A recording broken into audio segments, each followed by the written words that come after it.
This is every idea you need for a Minecraft makeover. And hey, YouTube told me that no one's ever subscribed to the channel using their elbow. And honestly, I don't know why anyone would, but if you want to change that, then whack your funny bone on that white button below. It's free, and it helps out a ton. Diorite is not a popular block, and it's definitely not a popular block on Hermitcraft. Look at him! Yes! But Iscal might have to live with this when you can see how good it looks in this example. Since here, using diorite together with bone blocks makes it look like old plaster that's being used on the walls. And I think that's really perfect, especially mixed together with something like this dark oak or spruce logs that we got here. And I think this idea in the comments also could be used to help out, using white concrete powder tucked in as well. That way you're adding a whole lot of texture to what would have just been a white wall. And I think that's just perfect, especially if it means that I have a use for diorite. Since the fact that we're not able to use the other stone types to make stone tools the way that we can with deep slate or blackstone, yeah, I think that's just embarrassing. They need some kind of help. Moss and cobblestone can look fine in certain situations, but when you see it by itself, it really just looks ugly. But here, I think what Mega Miner DL did in this example was really fantastic, since by itself, it does stand out. I mean, it's camouflage that's not being camouflaged. And the idea of using this with your vehicles to have them stand out when they need to and then disappear when they're supposed to, that's a really clever way to use this block. It also gives a use to all the different stair and slab variants that we have for these as well, because if I'm being honest, I've never found a use for them otherwise. Maybe in a path, but to actually be able to build something and have it look real and man-made, that's impressive. Plus this picture they took of it is just really nice on the subreddit. Nothing but flowers to give to this. Nice work. For a long time, players have complained about the ugly red band that goes around a bale of hay, and we're guilty of that ourselves. That's why in our illegal build hacks video, we opted for having a naked version in the block and thatch. It just looks a lot nicer. Except in this scenario, I think it's actually a benefit, since tucking it into the bedspread as we see in this example, then it just adds a pattern onto what we have on our bed. Plus the different lines of wheat make it look like folds in the fabric. I think that's really clever. And hey, straw's using barns too, so I guess that's a safe thing for any bedwetters.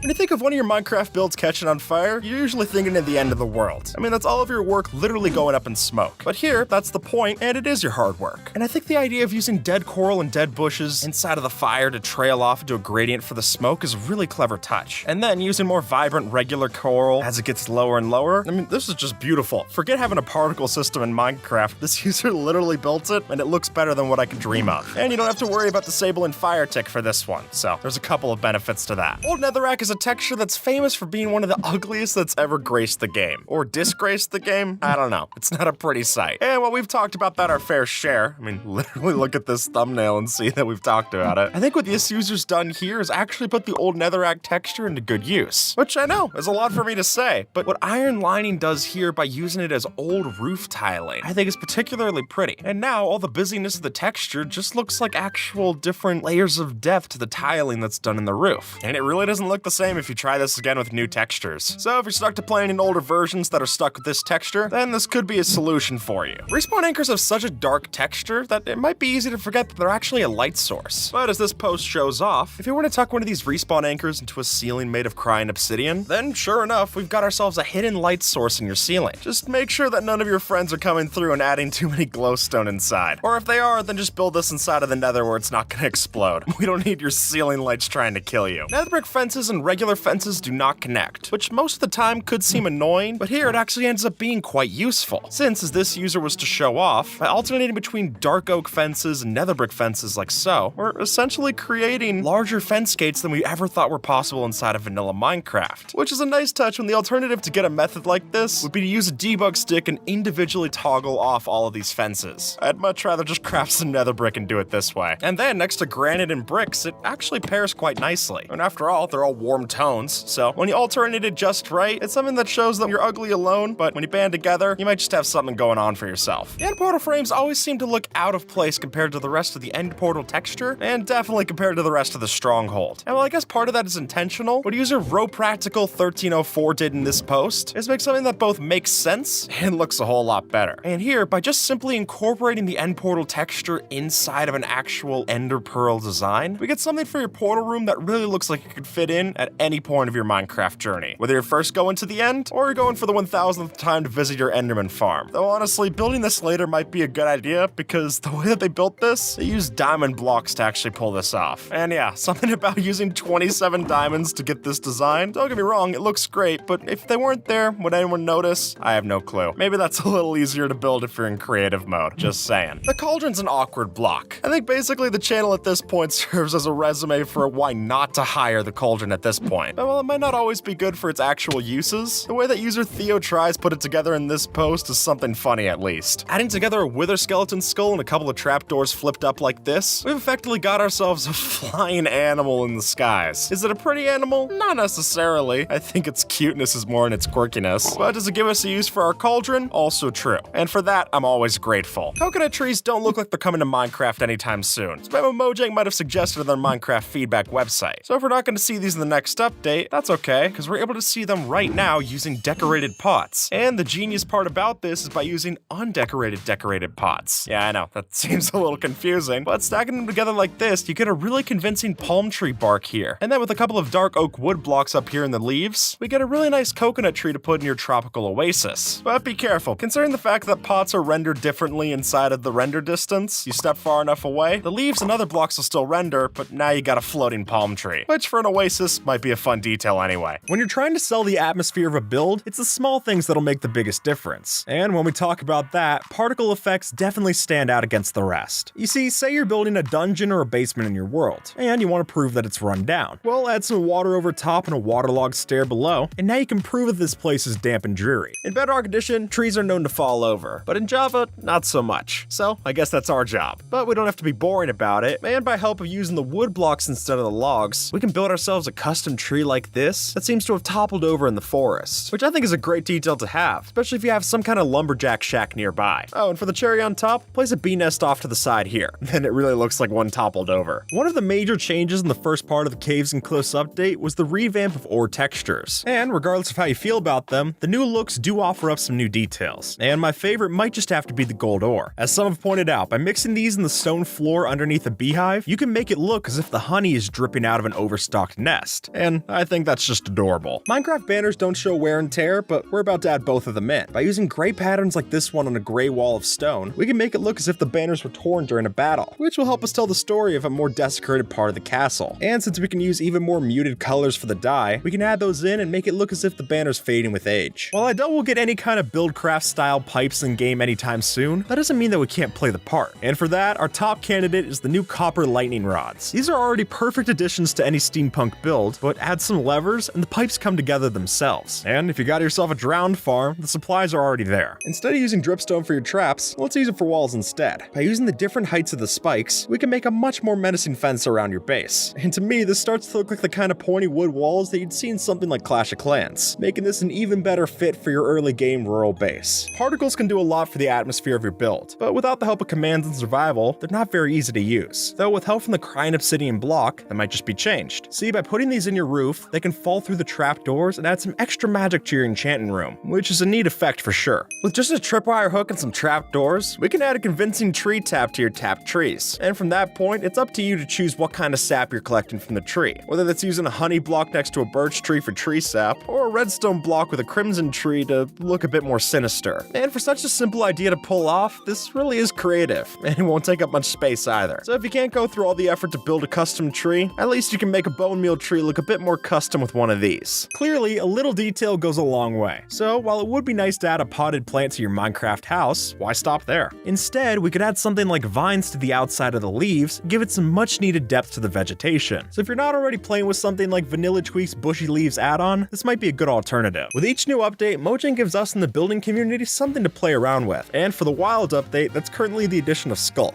And since the Skulk veins function like vines, we can completely reimagine our existing textures. For instance, we can take after this user and make our own blue variant of the standard magma block. If you just put two big drip leaf plants facing into each other, then their texture merges so perfectly that we got ourselves our very own drip leaf bench, which I think is a perfect addition for any park they put this in. But if you're worried about those drip leaves falling down as soon as you sit on them, don't worry, because with a couple of redstone torches underneath, we have a survival-friendly way to make sure that these don't fall. Waterlogged slabs can be a real ace up your sleeve, because what everyone sees as a normal block actually has the same properties as a water source. So, while sure, we can't place lily pads on dry land, if we waterlog a slab in that floor, then we can play by our own rules. So to anyone looking to open up their aquatic details to the landlubbers on shore, this might just be your golden opportunity. If you think about it, composters would make for great barrels. At least they would if we could fill them with something other than the Podzol texture. But luckily, with armor stands, we don't have to give up on that wooden barrel dream. Rather, if we chuck one of these statues inside the hitbox and throw a block on its head, we can make a custom barrel filled with our choice. And I think that's better than this trapdoor option in one key way. We can have varying heights of liquid, which basically lets us create our own cauldrons. When you think of using signs in building, you're probably picturing something like this. But folks, that's only scratching the surface. And it turns out that even without text, these could be an invaluable resource to add. For instance, look at these columns. What would have been simple stacks of blocks becomes something much more upscale when we add signs for detail. And I think when you're able to use something as cheap as a sign to level up your build, it's a no-brainer to add. Minecraft doesn't have seasons, but the leaves can still change. Since if you're willing to make the new copper grates that we're going to be finding in 1.21, then we can use these instead of leaves and have ourselves some autumn trees. And if you leave these in place and don't oxidize them, then that orange leaf is going to change back to more of a greenish color. Telling you it's time for summer, or time to place down some new autumn leaves, if that's what you wanted to keep up. Now, when you first see this pattern, it might be hard to decipher what's all going on. But really, by just placing one piston in the center, pistons facing into it on these sides, and then intertwining a bunch of that repeating flower pattern together, we can follow this example and get some really nice looking piston floors. And honestly, I'm amazed with how well the borders line up on the piston face like this. It kinda hurts your head to stare at for too long, but it's hard to say it's not cool on a floor. By this point, we're all plenty familiar with the grass block texture, which means using this in a build can often feel tired, or at the very least, underwhelming. But fortunately, we've got some blocks in recent years to help break up that monotony. Like, why not add a strip of moss to the green in your yard to make it look mowed? Or even just mixing in some green concrete powder here and there can help to texture those paths we've seen hundreds of times before. Minecraft has come a long way from just the stone and oak buttons of the past, but while the new additions don't add in new pulse lengths, they do make a great candidate for detail. Take, for example, this stone wall. By itself, it's nothing too fancy, but add in some of these colorful buttons, and the thing becomes a convincing rock climbing wall. Or for those of you in creative, concrete and invisible item frames should work just as well, maybe even better. With the armadillo coming to Minecraft, it's time that we give it something to eat too. And that's what this user thought when they made this termite mound for the armadillo. But I know what you're thinking, we don't exactly have termites in Minecraft, and that's why this is so ingenious. Because by just using melon seeds inside of an invisible item frame, from far away, they look like the bugs. And I think that's just adorable. You can even rotate them to add extra character. Very nice. Now, I'll be honest, I never figured anvils to be much good for decorating. But when we start using these for a floor pattern, then it's a different story. So while we probably need a decent iron farm to pull this off, it is cool to know that with their different hitboxes, these blocks can let us build something special. What looks different between these two logs? Well, even if you can't put your finger on it from this angle, you might feel that this one is a bit more realistic. So, how does it work?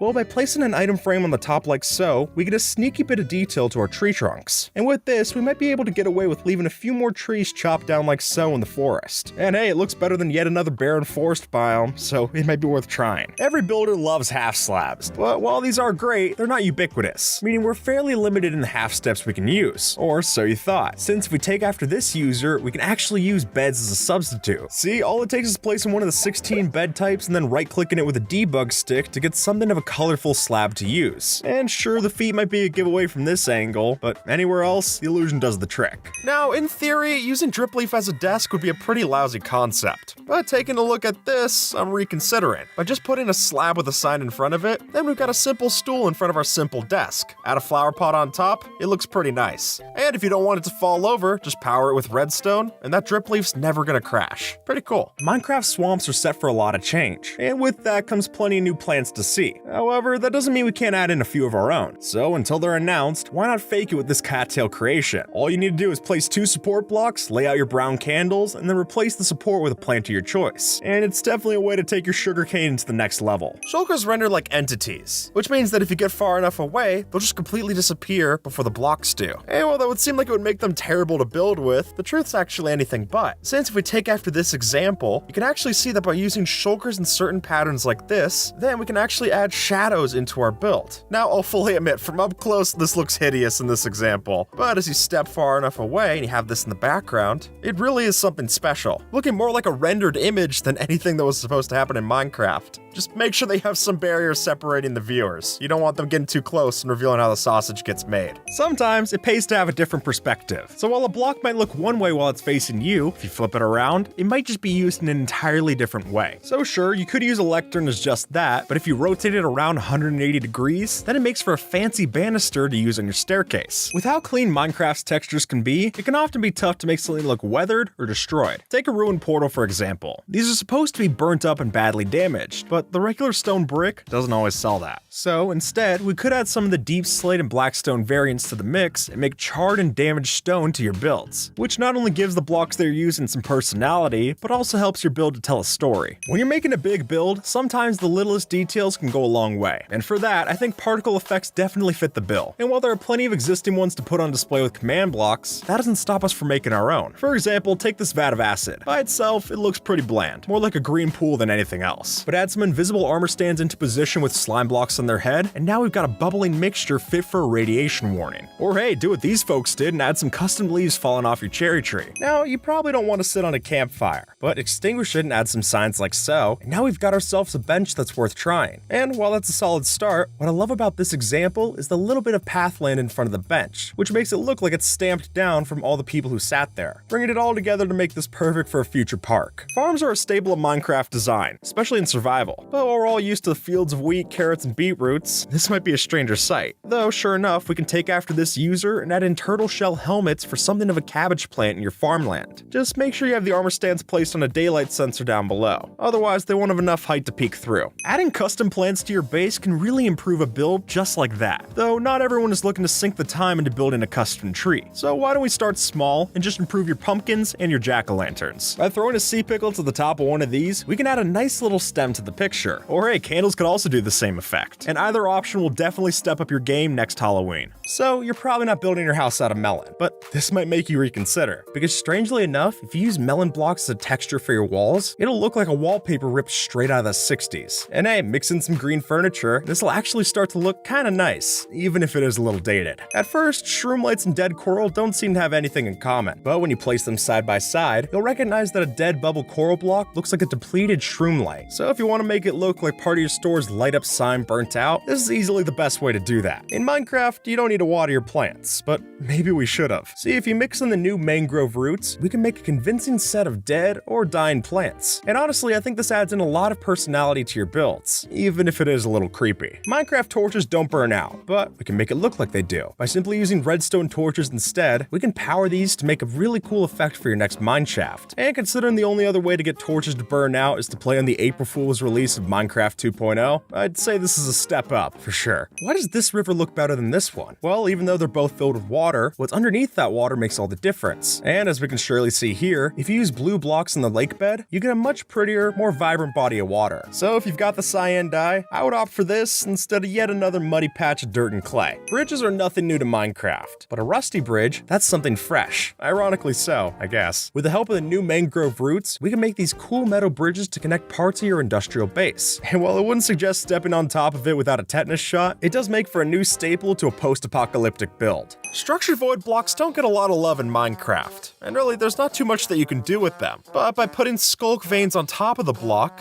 then it's possible to get ourselves what happens to look like a block of skulk leaves. And as you can see by this example of a skulk vine tree, that can look really cool if you build these in the deep dark. Now by itself, the new cherry saplings offer a lot of great pink blocks to play around with. You just might need to strip it down to its inside. But when you go to place down all these new pink blocks, you really just get something that looks like slime, and not the fun ones that gets you a lot of views on YouTube. I'm talking about the ones that they make chicken nuggets out of. And in that case, I think you should use a couple of quartz blocks to frame it up like so. Just with that little bit of white, it paints it together a lot nicer. And I think this can really do wonders if you use it on the roof. Or if you build it like I did, it just looks like a strawberry milk carton. That might be a plus, I don't know. Quartz isn't the only block that works well with cherry wood. And really, using a couple of purple blocks, those can make for some great pillars if you want to divvy up your build. And personally, I think it looks really nice for framing your doorway. And the doorway wasn't the only one that was framed, alright? With just two stair blocks facing in like this, we can place down the dragon egg and a quartz pillar block like this until we eventually have ourselves a table lamp. Clearly, it's tough to build anything realistic in Minecraft, but that doesn't mean that we shouldn't try where we can. So for a start, let's take these hillsides and transform them into a classic grassy hill. See, since there's only grass on the top texture of our grass blocks, then a simple solution would be to take some moss and place it around the dirt parts of the hill like so. And that way, the distracting dark brown dirt gets replaced with a more complementing green. And while it's probably still too boxy to look realistic realistic up close, if you zoom out, it's a marked improvement for sure, and it'll be worth trying at your next hillside cottage. By now, you've probably seen one of these pianos before, and while they're nice, obtaining just one dragon head in survival can be tricky, let alone this many. So lucky for us, by using looms and some wood, we can save ourselves the trouble. And since the texture of the loom looks like piano keys from this angle, we're capable of building a much cheaper version of the traditional dragon head approach. And while it might lack some of the detail, it is easy to make. And that way we can also save those dragon heads for something extra special. And with that, folks, YouTube thinks that you might like this video, so see if they're right and have a good one, alright?